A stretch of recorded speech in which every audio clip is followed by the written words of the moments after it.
ये उद्घोष आप लोगों ने भारतीय सेना की गढ़वाल राइफल्स के जवानों से ज़रूर सुना होगा। इस उद्घोष के बाद गढ़वाल राइफल्स के जवान दुश्मनों पर मौत बनकर टूट पड़ते हैं।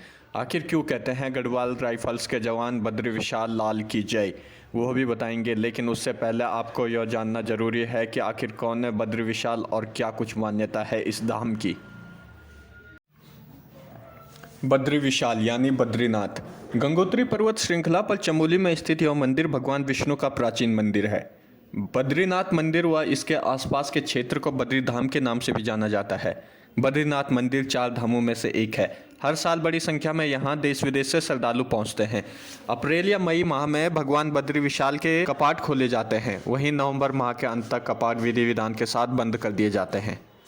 इस बीच शीतकाल में बद्रीनाथ मंदिर पूरी तरह बर्फ से ढक जाता है। बद्रीनाथ मंदिर का स्वरूप भगवान विष्णु के रूप नारायण का यह मंदिर मुगल शैली में बनाया गया है। मंदिर के अंदर भगवान नारायण बद्रीनाथ की 3.3 फीट ऊंची प्रतिमा विराजमान है। माना जाता है कि यह प्रतिमा स्वयं यहाँ पर कट हुई थी।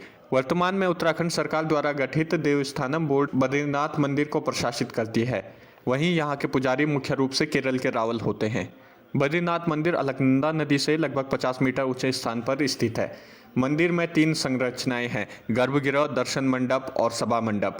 मंदिर के प्रांगण से चौड़ी सीढ़ियां मंदिर के मुख्य द्वार तक जाती है, जिसे सिंह द्वार कहा जाता है। यह एक लंबा धनुष्कार द्वार है। द्वार के सबसे ऊपर 3 सोने के कलश लगे हुए हैं। वहीं छत के बीच में एक विशाल घंटी लटकी हुई है। मंदिर के अंदर प्रवेश करते ही बड़े बड़े स्तंभों से बड़ा एक हॉल देखने को मिलता है। साथ ही यहाँ एक मंडप भी मौजूद है जिसमें हवन किया जाता है। दूसरी ओर हॉल का रास्ता गर्भगृह व मुख्य मंदिर की ओर जाता है। बद्रीनाथ मंदिर आरती को लेकर विवाद। बद्रीनाथ में होने वाली आरती पवन मंद सुगंध शीतल को लेकर भी विवाद हुआ। बद्रीनाथ में 100 सालों से गाई जा रही आरती को लेकर कई बार सवाल उठे हैं। कहा जाता था कि बदरुद्दीन ने भगवान बद्रीनाथ की आरती लिखी है। वहीं साल 2019 में राज्य सरकार ने ऐलान किया कि धान सिंह बरतवाल द्वारा बद्रीनाथ की आरती लिखी गई थी।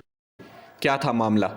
दरअसल राज्य सरकार का कहना था कि स्थानीय लेखक धान सिंह बरतवाल द्वारा बद्रीनाथ की पवन मंद सुगंध शीतल आरती लिखी गई थी। दूसरी ओर सालों से यह मान्यता चली आ रही थी कि चमोली में नंदप्रयाग के एक पोस्ट मास्टर फखरुद्दीन सिद्दीकी ने 1860 के दशक में बद्रीनाथ की आरती लिखी थी, जिस वजह से उनका नाम बदरुद्दीन रखा गया। लेकिन धान सिंह के परपोते महेंद्र सिंह बरतवाल 2019 में प्रशासन के पास आरती की हस्तलिपि के साथ पहुंचे।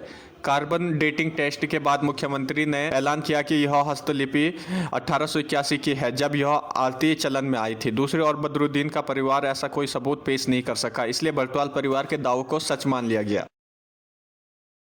मंदिर की उत्पत्ति। बद्रीनाथ मंदिर की उत्पत्ति को लेकर कई मत प्रचलित है। कई मान्यताओं के अनुसार यह मंदिर 8वीं शताब्दी तक बौद्ध मठ था, जिसे आदि गुरु शंकराचार्य ने एक हिंदू मंदिर में परिवर्तित कर दिया। इस तर्क के पीछे मंदिर की वास्तुकला एक प्रमुख कारण है, जो किसी बौद्ध विहार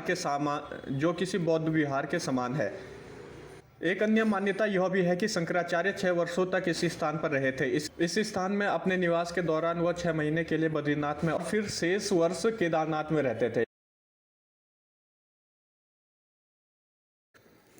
बद्रीनाथ के अन्य धार्मिक स्थल। कुंड, यह अलकनंदा के तट पर स्थित एक अद्भुत गर्म झरना है। ब्रह्म कपाल, यह समतल चबूतरा है। शेष नेत्र, यह शेषनाग की कथित छाप वाला एक शिलाखंड है। चरण पादुका, यहाँ पर भगवान विष्णु के पैरों के निशान हैं। नीलकंठ पर्वत, यह पर्वत बर्फ से ढका हुआ है जो कि बद्रीनाथ से दिखता है। कैसे पहुँचे बद्रीनाथ?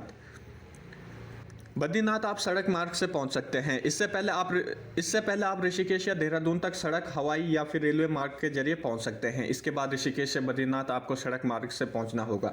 ऋषिकेश से बद्रीनाथ की दूरी 274 किलोमीटर है।